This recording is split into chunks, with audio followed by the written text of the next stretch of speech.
Steward. Oui, monsieur. Would you open this compartment, please? Monsieur? Yes, I just knocked. There's no answer. Would you open it, please?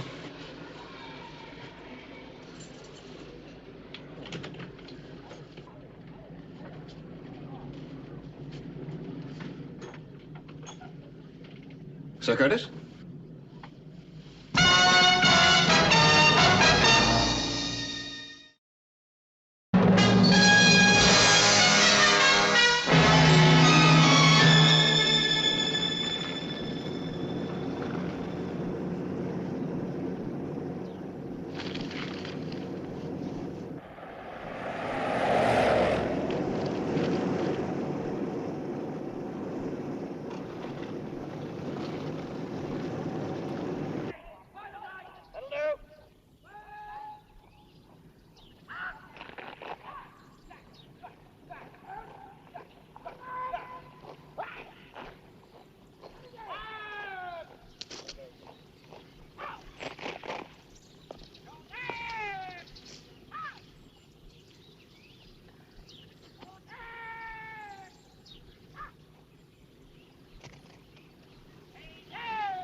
Excuse me, sir. We're here. What is it, man?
doesn't make sense. We have to start somewhere. Yeah, the magic circle. Good morning. Good morning. I trust you've got a good reason for dragging me halfway across Paris in the cold, grey light of dawn. It's only taken you 3 hours. If you'd hurried a bit, you might have been in time for lunch. Thank you. I've just had breakfast. I haven't been to bed since yesterday. My, we are being liverish. You must have my recipe. A glass of hot port, a raw egg, and a twist of lemon just before bed. It works miracles. I don't have that kind of a problem, Jason. You surprise me. You're quite finished, Doctor. Quite. Oh, alas, poor Yorick. Do we know him, Horatio? Byrom Blaine, diplomatic type. There's a crash priority on this. I'm not surprised. Any ideas? Well, he's probably on Annabelle's recipe. Jason, we are just a little bit pushed on this one. Well, if somebody can be lurking about who can produce this first thing in the morning, we're going to be more than pushed. Are you sure that this is his skeleton? Well, according to the report, everything fits. Height, skull, teeth. Oh, and the driver insists that he never left the car. Well, that harrows it down a bit. Stuart, Sir Curtis is arriving this evening. He wants you to meet him at the Gare de Lyon at 6:30. It must be urgent. I look after the ubiquitous Mr. Blaine. I have the afternoon free. If I just take a shower, I might even make the 1:30 flight. I was going to see the driver this afternoon. Might save you the trouble. Has he been checked out? Yes, he's a ministry chauffeur. He's just as baffled as the rest of us. Baffled? Are we baffled? Well, at the moment, all we have is a skeleton. It's not telling us very much. Well, ask it how old it is. You might be pleasantly surprised to see you in London. Jason, we already know Byrom Blaine's age. But if the skeleton is a little older, say 100 years or so. Bye-bye. He's right, you know. Spectroscopic analysis. At least it'll tell us whether Blaine is missing or dead. Well, why didn't London think of that? Why didn't we?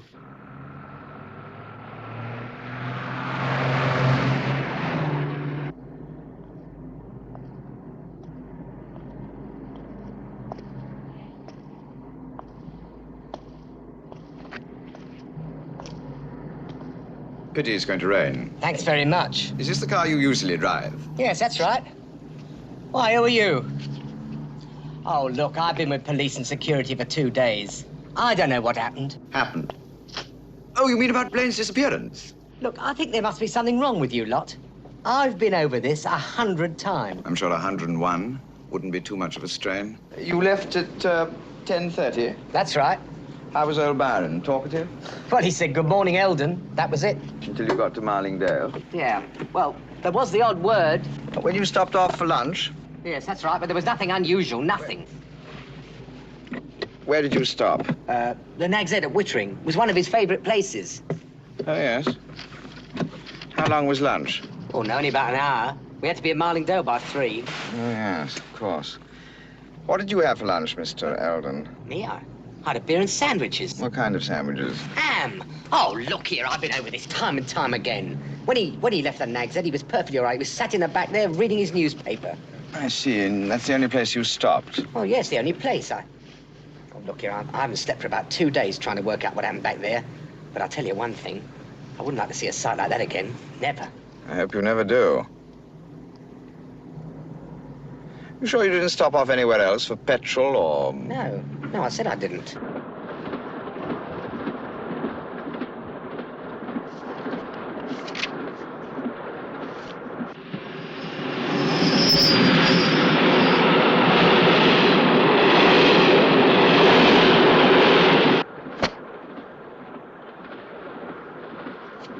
Your superintendent? Depends where you found it. Well, don't let's be coy about it. The special branch used them. I just want to know if it's one of yours. No, we use the short-range jobs. That's quite powerful. It would have to be connected to a battery of some sort. Yes, it was. How often do you go over the ministry cars? You still haven't told me where you found it. Next to a ferry, at the bottom of my garden. The VIP cars are checked when they go in for service. If there's a classified run, they have to go through a detector screen first. How about Blaine's car? Not a chance. His car would have been screened and searched that morning. We've already cleared the driver. So I gather. Nevertheless, that's precisely where I did find it, less than an hour ago. But that's impossible. Oh, Geoffrey, you accusing me of prevaricating? Mr. King, even if it had escaped the screening, my men went over that car inch by inch after the business with Blaine. Well, then it must have been put there later. Why? How about Eldon? The driver? What about him? Is he still under surveillance? No, I told you, he's been cleared. Besides, he's been with the ministry for years. Well, someone's interested in him.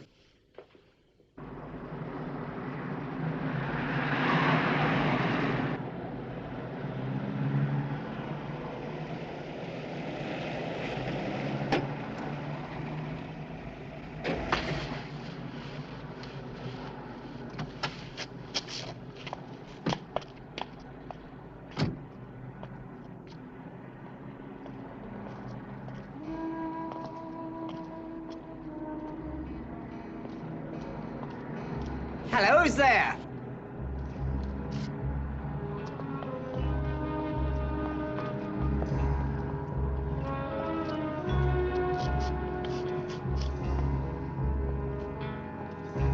Here, what you doing over there?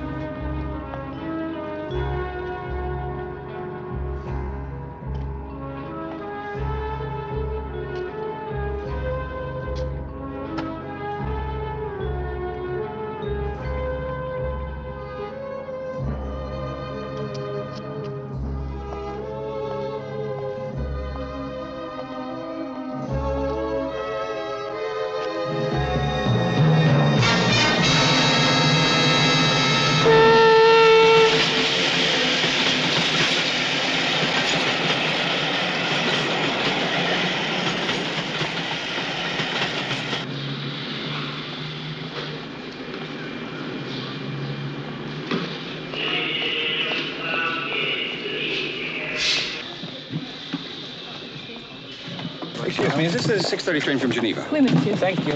Excuse me.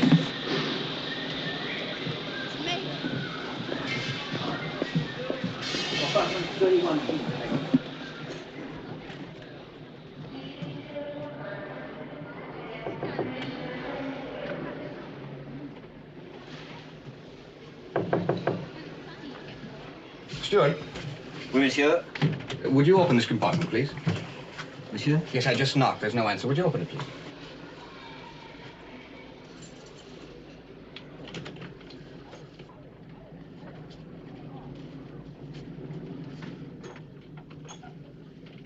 Sir Curtis?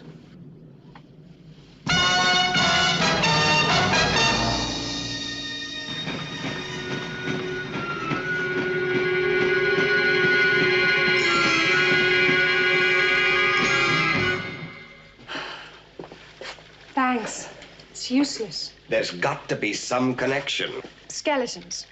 One on a train from Geneva, the other 1,000 miles away on the back seat of a Rolls-Royce. But why? And how? You know, according to Auntie, it is possible to develop a weapon that destroys human tissue. That's a pretty fancy weapon when a bullet would do the job just as well. That's an assumption, not based on fact. Well, your computer is producing facts not based on logic.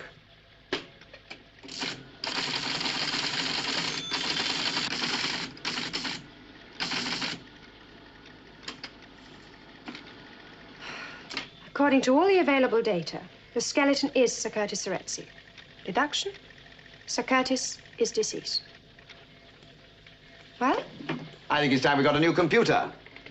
Any day now, Auntie will come up with messages which begin once upon a time. Jealous? Livid. You get the news in London? Yes, special branch around the Peeve, and I gather you're going to get a little rocket from the Foreign Office. Great. Now all we need is a memo from little old Liechtenstein, and we'll have scooped the pool. And what about Blain's chauffeur? Did you remember anything?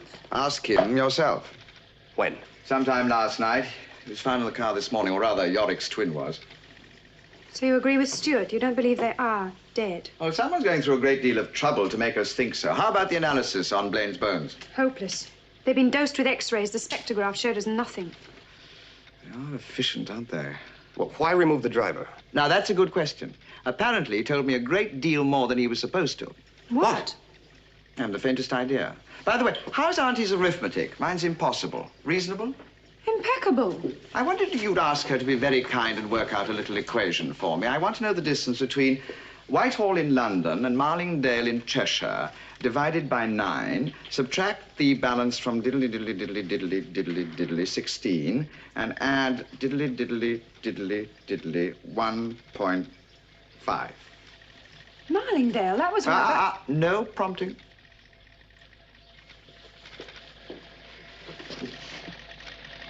Stuart, we've got to try and find out what Curtis was working on. Well, judging from his past performance, he could be involved in any one of a dozen projects, most of them top secret. Yes, but only one involved Byrom Blaine. No, we checked out with the British. No dice. Well, then they were cheating. He's with intelligence. He's one of their coordinators. What? Well, why didn't they tell us? Perhaps they don't trust us. I wonder why. The answer is minus 3.4. Oh, thank you. I'm so glad. Now, would you mind deciphering? What? Oh, no, I was just working out if the rolls used by Blaine covered the distance on a full tank of petrol, apparently. Auntie says no. So? Well, Eldon said that he didn't stop for petrol. Then he was lying. Not necessarily. He's not a computer. He may have forgotten. And if he forgot that? Exactly. That's why the sooner we find out what Curtis was working on and how much it involved Blaine. And you? Back to the island. I think I'll be just in time for lunch at a place called the Nag's Head. You'll fit in beautifully. Naturally, but what on earth am I going to wear? Jason, where is the Nag's Head? On the way to Marlingdale from the airport. It's the in place for lunch nowadays, I'm told. One of these days, he's going to stick his neck out too far. I wonder what Jason would look like. Annabelle. Without his moustache.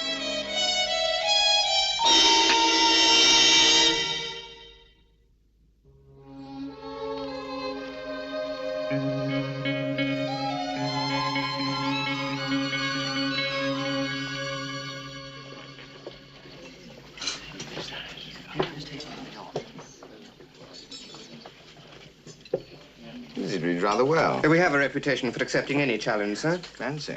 If I may suggest to start with the smoked trout, and then perhaps some of the salmon mousse. It is very good today, sir. Salmon mousse with the Montrachet, yes, but I think for the main challenge, something a little more aggressive, the venison d'Artagnan with a Volnay 65. Ah, the venison, sir, that is one of our specialities. Good. I'm sure this is a place a friend of mine's always going on about. There can't be two superb chefs in the country. Oh, indeed not, sir.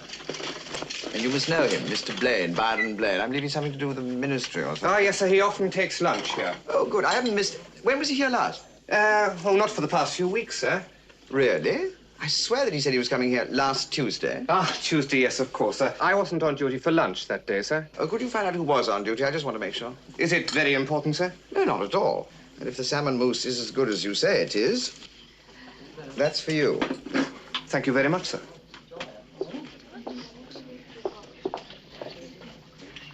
Thank you. Lomax, what is it? Just phoning, sir. The wife.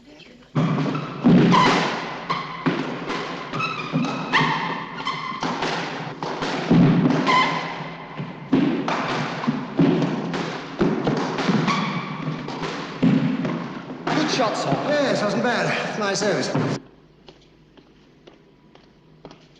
General Crawley. He's not to be disturbed, sir. I'll tell him you said so. Now, just a moment.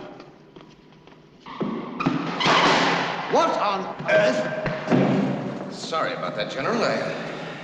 Sullivan, department is. Don't you people realize this officers' club's out of bounds to all unclassified personnel? Well, that's the reason I came, sir.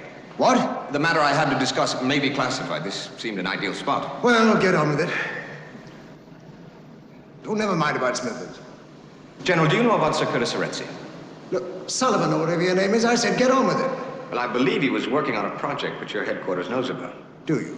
And what project would that be? If my investigation's going to get anywhere, I have to know what it was. You've no jurisdiction in my command, Sullivan. Neither, for that matter, did Sir Curtis. But he did have an appointment with you for today. Yes.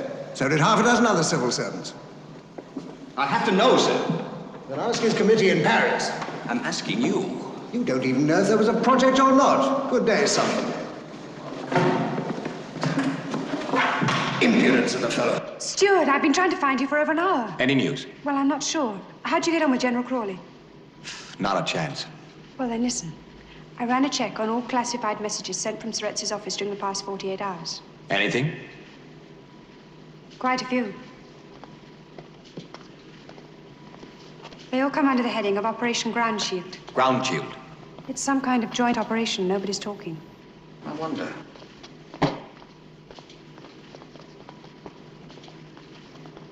How about Operation Ground Shield, General?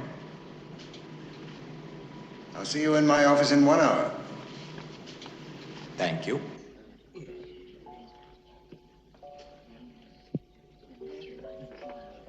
Excuse me. Enjoy your lunch, sir. What? Oh, yes, thank you. Excellent. I'm just going to order a large brandy. Would you care to join me? Are you fully booked? I don't think so. I hadn't realized you were planning to stay. Oh, I can't resist the thought of dinner here. How nice of you to say so. I'll put you in room number 4. In the front? In the front. If I could have your car keys, perhaps I could look after your luggage. It's the Bentley with the Swiss number plates. Thank you. 2 large brandies, please, Nick. How very kind. Thank you. Oh, did you convey my compliments to the chef? Of course, sir.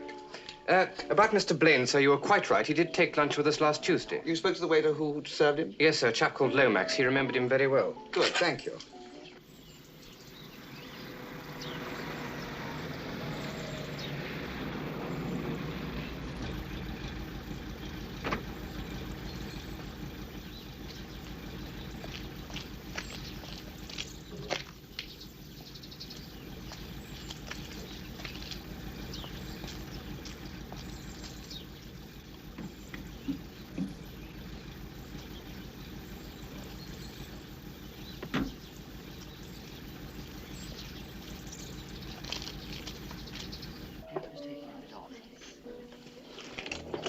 Peters, number 4. There you are, Miss King. Anything I can do for you, please let me know. Thank you. I've signed the register. Ah, splendid. Perhaps you'd care to have a look at your room. Just what I was going to suggest. It's on the 1st floor. Thank you. Then perhaps you'd care to join me for another brandy. Yes, indeed. Excuse me, sir. Yeah? We've had a service call. Fella staying here. Some trouble with his Bentley. Oh, yes, that'll be Mr. King, room number 4. It's okay, sir. I'll go up. Operation Ground Shield. Yes, it's a security matter rather than military, but I can, under the circumstances, reveal Sir Curtis's involvement. As you're probably aware, many of the NATO countries have various independent intelligence agencies operating in Eastern and Western Europe. Operation Ground Shield is designed to prevent the needless and expensive duplication of information. How does that involve Sir Curtis? Apparently, the idea originated with one of his committees. He was to act as chairman at a meeting between the British and American heads of intelligence. Where? I don't know. In fact, no one seems to know if the meeting will go ahead now that Sir Curtis is unavailable. Byrom Blaine was with intelligence. Marlingdale could be the rendezvous. There's been no official cancellation. No. But the whole idea of revealing the names and locations of agents in the field is pretty frightening, unless another completely trustworthy chairman is found quickly. How about the American? Has he arrived? No, he's scheduled to catch the night flight from New York tomorrow. Thank you, General. A lot of people would like to see that meeting canceled, Sullivan. Oh, I can believe that. But right now, all we're interested in is a motive for removing Sir Curtis. Good day. Well, it looks as though we have the motive. But not the method. I'm going to New York. If the CIA are sending one of their top people, he might just vanish along the way. We should let Jason know.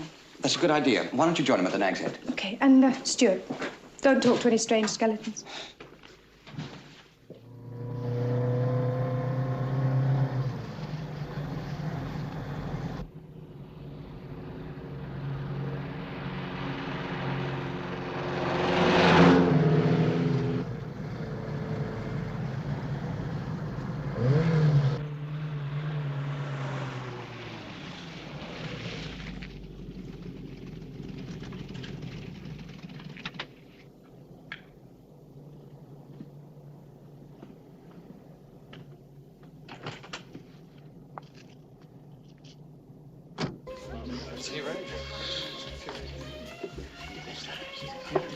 Good evening. Can I be of any assistance? Yes, I'd like a room, please. I think we can manage that. But just for one night. That's right. Let's sign the register. And find your pen.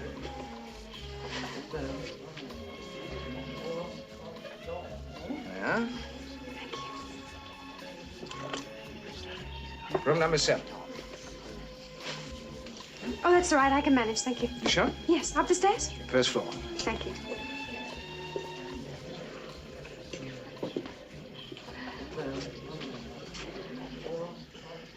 Now then, you want some more?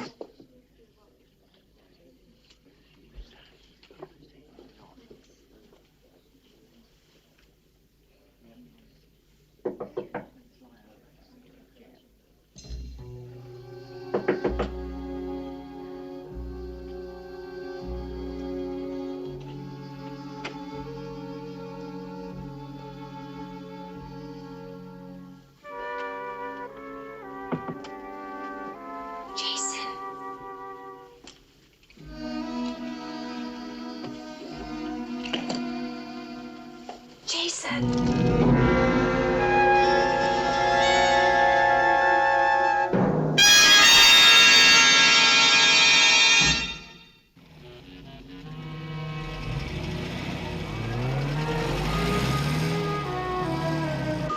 Good night.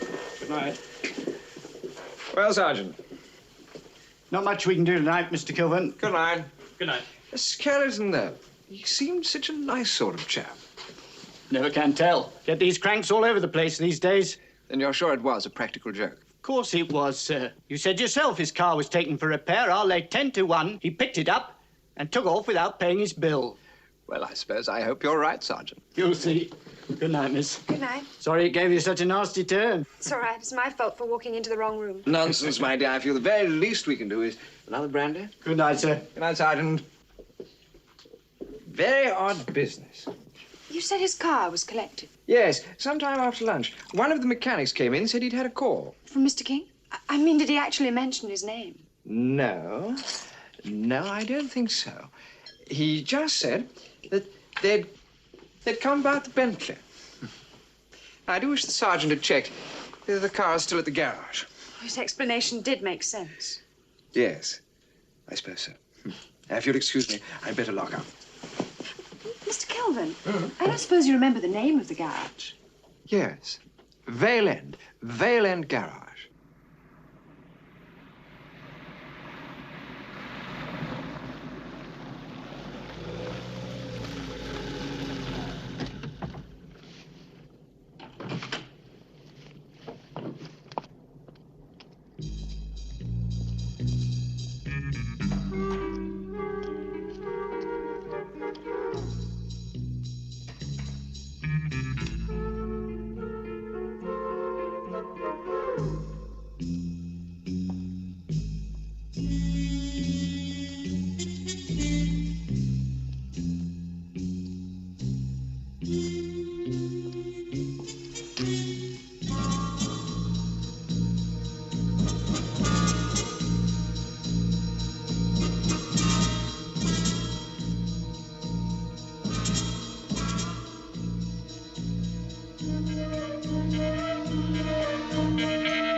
You didn't think we'd forgotten you, did you, Miss Hurst?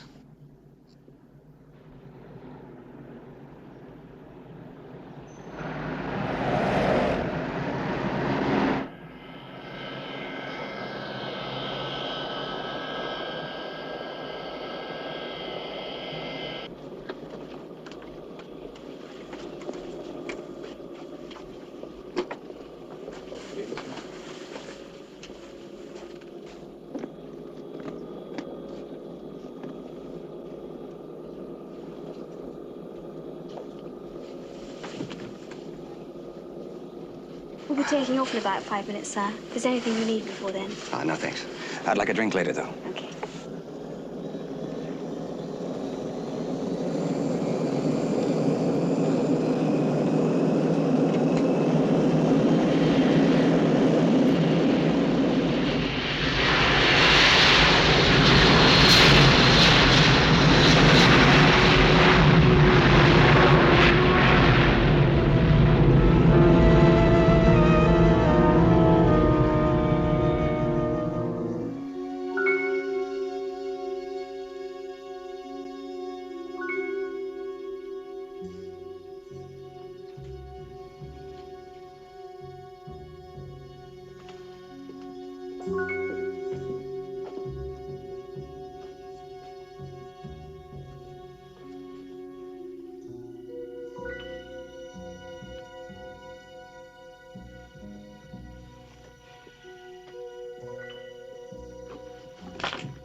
Jason!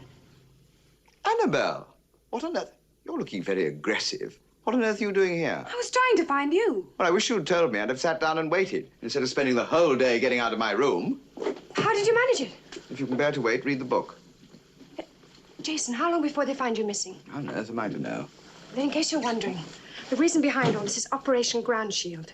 It's a plan to exchange information on counter-espionage. Now, is that sufficient motive for introducing made-to-measure skeletons?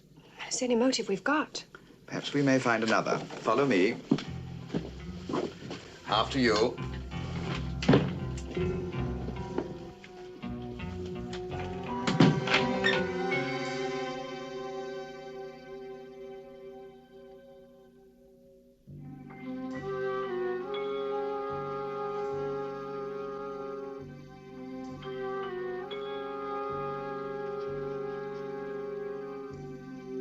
Why no guards? It's all too easy. Yes, they're remarkably competent.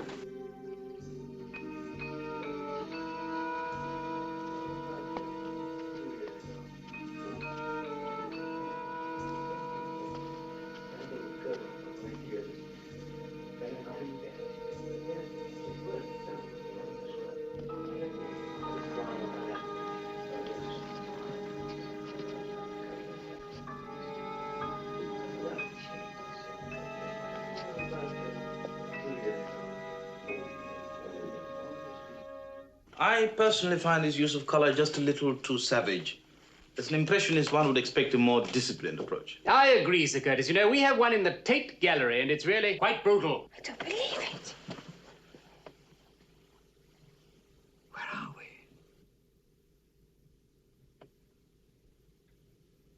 we? More brandy, gentlemen? Yes, yes, thank you. Excellent, excellent. The minister's private stocks. Good for him. Doesn't make sense. That waiter is one of the men who caught me in the garage. Yes, I've got a nodding acquaintance with him myself. What are they up to? Perhaps it's time you found out, Mr. King. A friendly innkeeper. Ah, Mr. King, you may go in and have a nightcap with Sir Etsy and Blain. But remember, one false word, the slightest attempt to warn them, and I shall pull this trigger.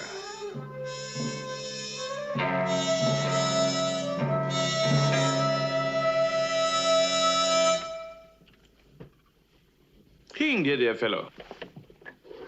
Had no idea you'd arrived. Well, I came on ahead. Good. Well, I must say they're taking great care of us. But I think I'll feel a little easier with you and Sullivan around as soon as the meeting starts. Meeting? Always a cautious one, eh? Meet Byrom Blaine, the British delegate, Jason King. How do you do? How do you do? And Charles here was doing a splendid job. You wouldn't realize he was special branch. You could knock me down with a feather. Sit down, join us. We won't have much time to relax as soon as Smith, our American friend, arrives. Oh, I suppose Sullivan is meeting him at the airport? Oh, yes. We can't afford to lose him. Can we?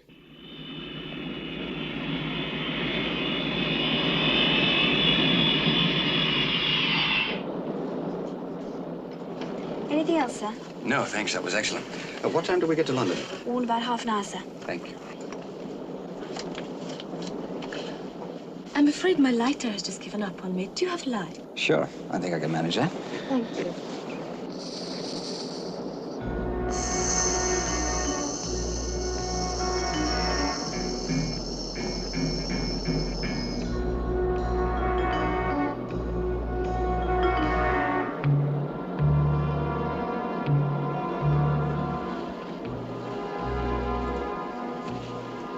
Excuse me.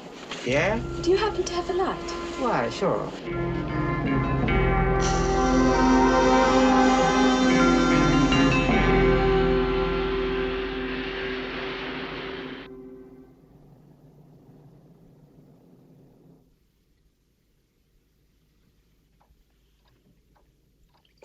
Thank you, Charles.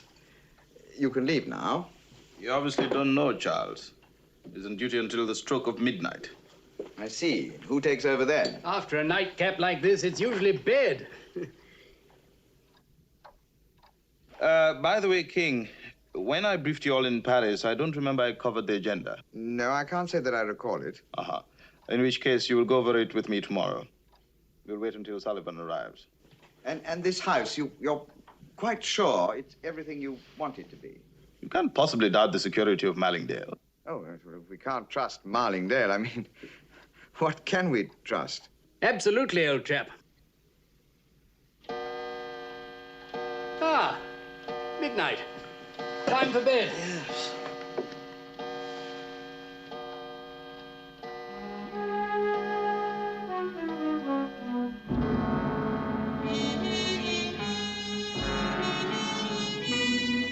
Curtis.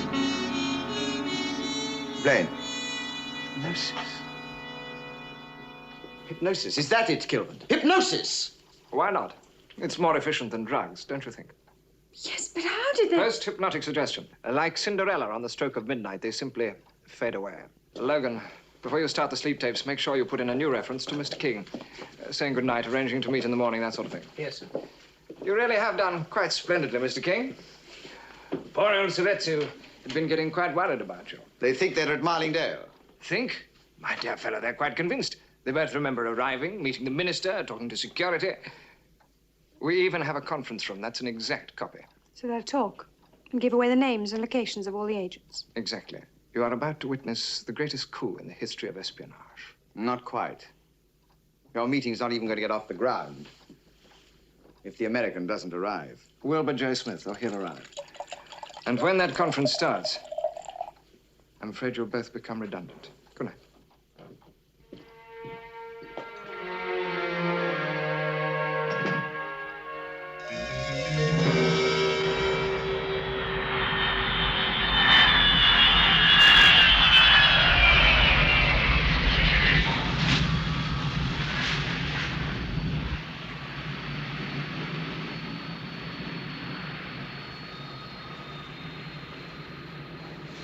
Mr. Smith, we've landed.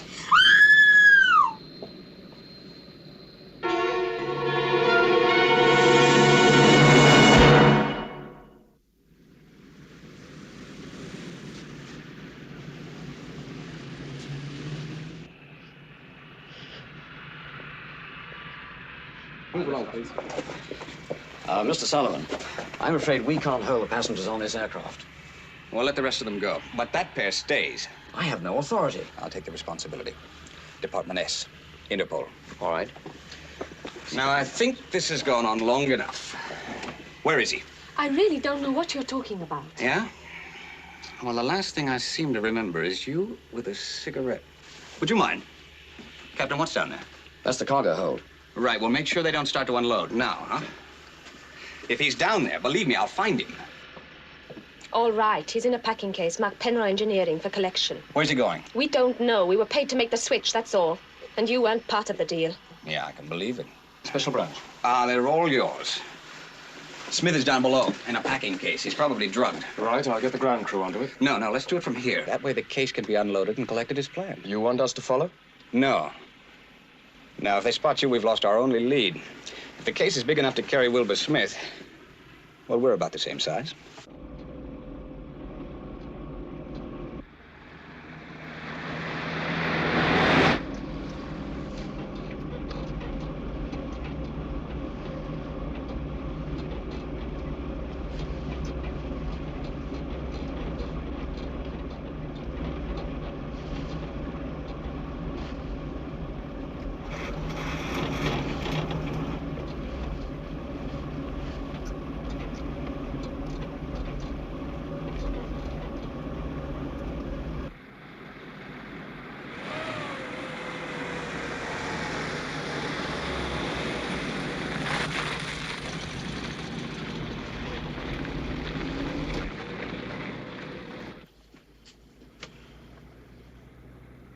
There's a van coming. It's early for the milkman. It's probably from the airport. Jason, we've got to do something. What? The door's locked and guarded, the window's effectively sealed, and we're at least 3 floors up. What would Mark Kane do? Sit down and relax, and I suggest you do the same. And what good will that do? Well, for one thing, I might be able to get some sleep. Come on, Jan. Don't know. That'll be fine. Hey, all set? Any trouble at the airport? None. Good. We said 100. Any time. You're sure you weren't followed? No chance. Good. Keys.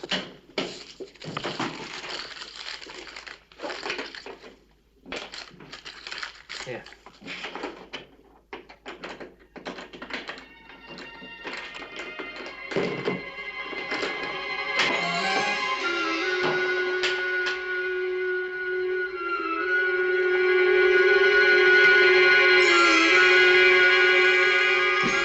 Looks like the American end has slipped up.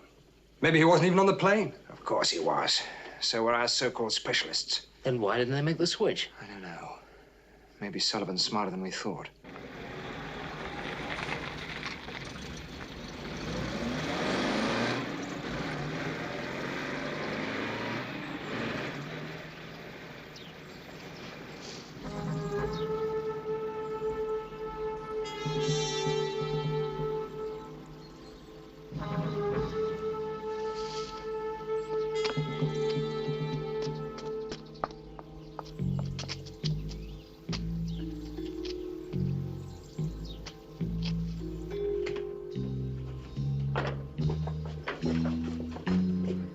What do we do now?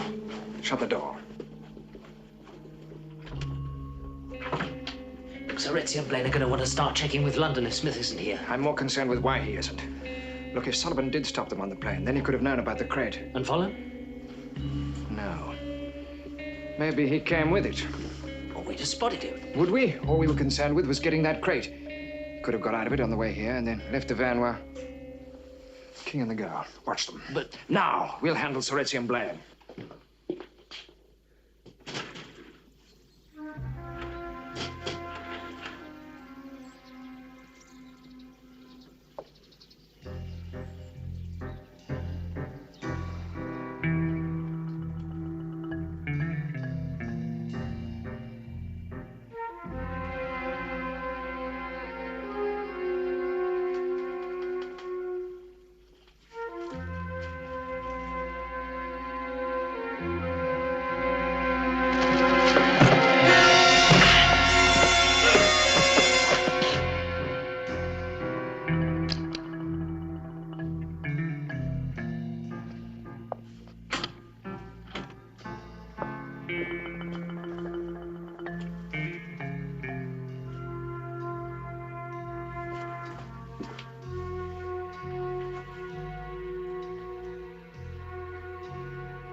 Morning. Okay, where is he? Under the bed.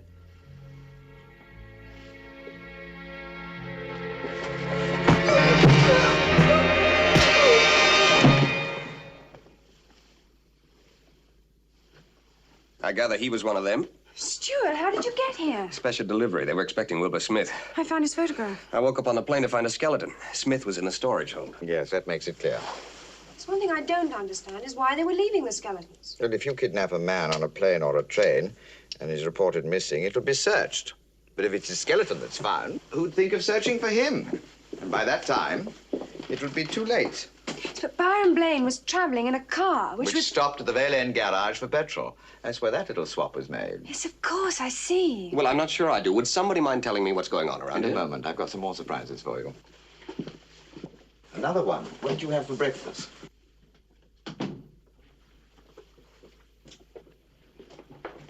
It all seems most irregular. If Smith wants a new rendezvous, surely I ought to clarify the position with my ministry. Of course, Mr. Blaine, but it is only 7:30 in the morning.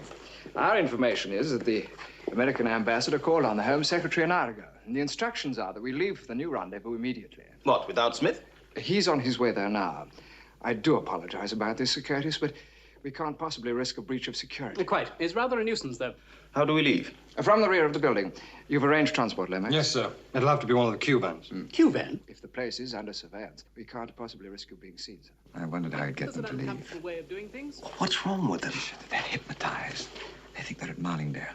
Good morning, gentlemen. Sullivan, I had no idea you'd arrived. They're very hot on security here. Yes, we're most impressed. Does that put you in a bit of a quandary, Kilvin? I wouldn't do anything to jeopardize the situation. Oh, perish the thought. What's he talking about? My little disappearing trick. Watch. Now you see it. Now you... Don't! Back against the wall. Well, let's not be ridiculous. All of you. Thanks, Mr. Blaine. I'll take care of them. Back against the wall. I'll call security for you. I think not. Sullivan, explanation, please. You think you're at Marlingdale? Think? How can they think they're hypnotized? Hypnotized? But we arrived here yesterday morning. They're playing for time. Let me call security. Open the doors. If this is Marlingdale, there'll be guards posted outside. Well, Gilbert? It's ridiculous. The grounds are closely guarded. You saw that yourself when you arrived. They thought they saw it. Very well. Look for yourself.